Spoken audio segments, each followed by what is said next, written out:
Hi friends, ಎಲ್ಲರೂ ಹೇಗಿದ್ದೀರಾ? ನಾನಿವತ್ತು ರವೆ ಉಂಡೆ ಹೇಗೆ ಮಾಡೋದು ಅಂತ ತೋರಿಸ್ತಾ ಇದ್ದೀನಿ.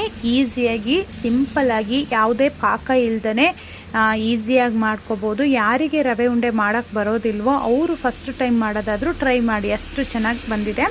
ನಾನಿಲ್ಲಿ ಒಂದು ಪ್ಯಾನ್ ತೊಗೊಂಡಿದ್ದೀನಿ. ಪ್ಯಾನಿಗೆ ಒಂದು 2 ಟೇಬಲ್ ಸ್ಪೂನ್ ಅಥವಾ 3 ಟೇಬಲ್ ಸ್ಪೂನಷ್ಟು ತುಪ್ಪ ಹಾಕ್ಕೊಳ್ಬೇಕು. ತುಪ್ಪ ಏನಕ್ಕೆ ಅಂದರೆ ರವೆನ ಹುರ್ಕೊಳ್ಳೋದಕ್ಕೋಸ್ಕರ. ಈಗ ನೋಡಿ, ತುಪ್ಪ ಹಾಕಿದ ಮೇಲೆ ರವೆನ ಹಾಕ್ಕೊಳ್ತಾ ಇದ್ದೀನಿ. ನಾನಿಲ್ಲಿ 2 ಬೌಲಷ್ಟು ರವೆ ತೊಗೊಂಡಿದ್ದೀನಿ. ನಾನಿಲ್ಲಿ ಚಿರೋಟಿ ರವೆ ಯೂಸ್ ಮಾಡ್ತಾ ಇದ್ದೀನಿ. ಅದನ್ನು ಹಾಕ್ಕೊಂಡು ಹುರ್ಕೊಳ್ಬೇಕು.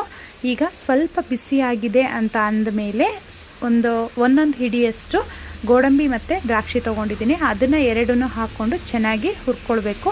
ನಾವಿಲ್ಲಿ ಜಾಸ್ತಿ ಉರಿ ಹಾಕ್ಕೊಂಡು ಹುರ್ಕೊಳ್ಬಾರ್ದು, ಕಡಿಮೆ ಉರಿಲೇ ಹುರ್ಕೊಳ್ಬೇಕು. ನಾನಿಲ್ಲಿ 1/4 ಗಂಟೆಯಷ್ಟು ಹುರ್ಕೊಳ್ಬೇಕು. ಇದನ್ನು 1/4 ಗಂಟೆ ಆಗುತ್ತೆ. ಹೇಗೆ ಹುರಿದಿದ್ದು ಚೆನ್ನಾಗಾಗಿದೆ ಅಂತ ಗೊತ್ತಾಗುತ್ತೆ ಅಂದರೆ, ನಾವು ಏನು ಡ್ರೈ ಫ್ರೂಟ್ಸ್ ಹಾಕಿರ್ತೀವಿ ನೋಡಿ, ದ್ರಾಕ್ಷಿ ಹಾಕಿದ್ದೀವಿ ಅಲ್ವಾ, ಅದೆಷ್ಟು ಚೆನ್ನಾಗಿ ಊದಿದೆ ನೋಡಿ. ಅದು ದಪ್ಪ ಆಗಿದೆ ಅಂದಾಗ ಚೆನ್ನಾಗಾಗಿದೆ ರವೆ ಹುರಿದು ಅಂತ ನೋಡಿ. ಈಗ ಆಗಿದೆ.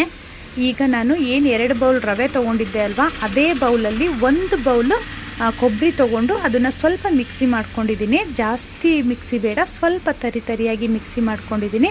ಅದಕ್ಕೆ ಸ್ವಲ್ಪ ಜೀರಿಗೆ ಪೌಡರ್ ಆ್ಯಡ್ ಮಾಡ್ತಾಯಿದ್ದೀನಿ. ಅವೆರಡನ್ನೂ ಹಾಕಿ ಮಿಕ್ಸ್ ಮಾಡಿ ಸೈಡಿಗೆ ಎತ್ತಿಟ್ಕೊಳ್ಬೇಕು. ಇದು ಫುಲ್ಲು ಆದಮೇಲೆ ನಾವು ಏನು 2 ಬೌಲಲ್ಲಿ 1 ಬೌಲ್ ಕೊಬ್ಬರಿ ತೊಗೊಂಡಿದ್ವಿ, ಅದೇ ಬೌಲಲ್ಲಿ 1 ಬೌಲು ನಾನು ಸಕ್ಕರೆನ ಪುಡಿ ಮಾಡ್ಕೊಂಡಿದ್ದೀನಿ. ಇಲ್ಲಿ ನೋಡಿ, ಸಕ್ಕರೆನ ಪುಡಿ ಮಾಡಿಕೊಂಡು ಅದಕ್ಕೆ ಸ್ವಲ್ಪನೇ ಹಾಕ್ಕೊಂಡು ಮಿಕ್ಸ್ ಮಾಡ್ಕೋಬೇಕು. ಒಂದೇ ಸಲ ಹಾಕಿದರೆ ಎಲ್ಲ ಮಿಕ್ಸ್ ಆಗಲ್ಲ, ಅದಕ್ಕೋಸ್ಕರ ಸ್ವಲ್ಪ ಹಾಕ್ಕೊಂಡು ಮಿಕ್ಸ್ ಮಾಡ್ಕೊತಾ ಇದ್ದೀನಿ ನೋಡಿ. ಇದು ಚೆನ್ನಾಗಿ ಮಿಕ್ಸ್ ಆಗಬೇಕು. ಮತ್ತು ರವೆ ಏನು ತುಂಬ ಬಿಸಿ ಇರಬಾರ್ದು, ಫುಲ್ಲು ತಣ್ಣಗಾದಮೇಲೆ ನಾನು ಸಕ್ಕರೆ ಹಾಕ್ಕೊಂಡು ಮಿಕ್ಸ್ ಮಾಡ್ಕೊಳ್ತಾ ಇದ್ದೀನಿ.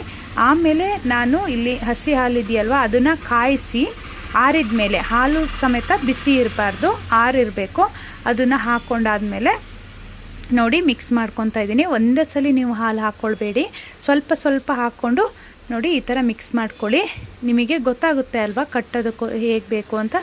ಈಗ ಹಾಲು ಕಡಿಮೆ ಆದರೆ ಮತ್ತೆ ಹಾಲು ಹಾಕ್ಕೊಂಡು ಮಿಕ್ಸ್ ಮಾಡ್ಕೊಳ್ಳಿ. ಉಂಡೆ ಚೆನ್ನಾಗಿ ಬಂದಿಲ್ಲ ಅಂದರೆ, ಎಲ್ಲಾದರೂ ಹಾಲು ಜಾಸ್ತಿ ಆಯಿತು ಅಂದರೆ ನೀವು ಸ್ವಲ್ಪ ರವೆನ ಹುರ್ಕೊಂಡು ಆಮೇಲೆ ಇದಕ್ಕೆ ಆ್ಯಡ್ ಮಾಡ್ಕೋಬೋದು. ನೋಡಿ, ಈಸಿಯಾಗಿ ಸಿಂಪಲಾಗಿ ಹೇಗೆ ಮಾಡೋದು ಅಂತ ತೋರಿಸ್ತಾ ಇದ್ದೀನಿ. ನೋಡಿ ಎಷ್ಟು ಚೆನ್ನಾಗಿ ಬಂದಿದೆ ಅಂತ ನಿಮಗೆ ಗೊತ್ತಾಗ್ತಾ ಇದೆ ಅಲ್ವಾ.